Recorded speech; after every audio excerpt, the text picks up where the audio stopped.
പാക് അധിനിവേശ കാശ്മീരിൽ തെരഞ്ഞെടുപ്പ് പ്രഖ്യാപിച്ചപ്പോഴായിരുന്നു അവിടെ സമരവും ആരംഭിച്ചത്. തെരഞ്ഞെടുപ്പിന് എതിരെ അവിടുത്തെ ജനം ഒറ്റക്കെട്ടായി തെരുവിലിറങ്ങുകയായിരുന്നു. തെരഞ്ഞെടുപ്പിനെതിരെ ആയിരുന്നില്ല അവരുടെ സമരം. ഈ തെരഞ്ഞെടുപ്പിൽ 12 സീറ്റുകൾ അഭയാർത്ഥികൾക്കായി പാകിസ്ഥാൻ സർക്കാർ നീക്കിവെച്ചു. ഈ അഭയാർത്ഥികൾ എന്ന് പറയുമ്പോൾ ഈ ഇന്ത്യയിൽ നിന്നും മറ്റുമെത്തിയ അഭയാർത്ഥികളല്ല.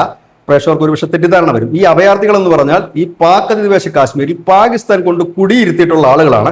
അവർക്ക് വേണ്ടി 12 സീറ്റുകൾ നീക്കിവെച്ചത് പണ്ട് മുതലേ തന്നെ ചോദ്യം ഉയർത്തിയിരുന്നു ഈ പാക് അധിനിവേശ കാശ്മീരിലെ ജനങ്ങൾ. ഇപ്പോഴത് അവർ ശക്തമാക്കിയിരിക്കുന്നു. ഇന്നാണ് തെരഞ്ഞെടുപ്പ് ആരംഭിക്കുന്നത്. ഓഗസ്റ്റ് 10 വരെ തെരഞ്ഞെടുപ്പ് ഉണ്ടാകും.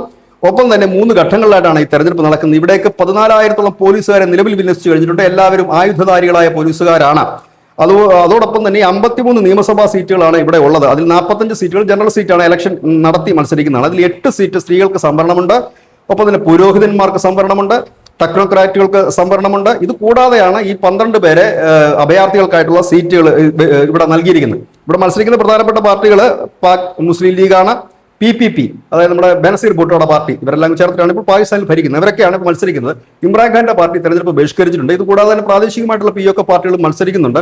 പക്ഷേ ഈ തെരഞ്ഞെടുപ്പ് സുഗമമായി മുൻപോട്ട് പോകുമോ ഇല്ലയോ എന്നറിയില്ല. കഴിഞ്ഞ ദിവസം രാജ്നാഥ് സിംഗ് പറഞ്ഞത് ഇത് ഒരു അനാവശ്യമായ തീക്കളിയാണ് പാകിസ്ഥാൻ നടത്തുന്നത്. കാരണം നിങ്ങളുടേതല്ലാത്തൊരു പ്രദേശത്ത് അവിടുത്തെ ജനങ്ങളെ ഹൈജാക്ക് ചെയ്തുകൊണ്ട് അവിടെ ആക്രമണം നടത്തി മുമ്പോട്ട് പോകാനാണ് തീരുമാനമെങ്കിൽ അതിനെതിരെ ഒരു വലിയ തിരിച്ചടി നിങ്ങൾ നേരിടേണ്ടി വരും. ലോകത്തിന്റെ ശ്രദ്ധ ഇവിടെ പതിയേണ്ട സമയം അതിക്രമിച്ചു എന്നും അദ്ദേഹം പറയുകയുണ്ടായി. News desk Malayalam.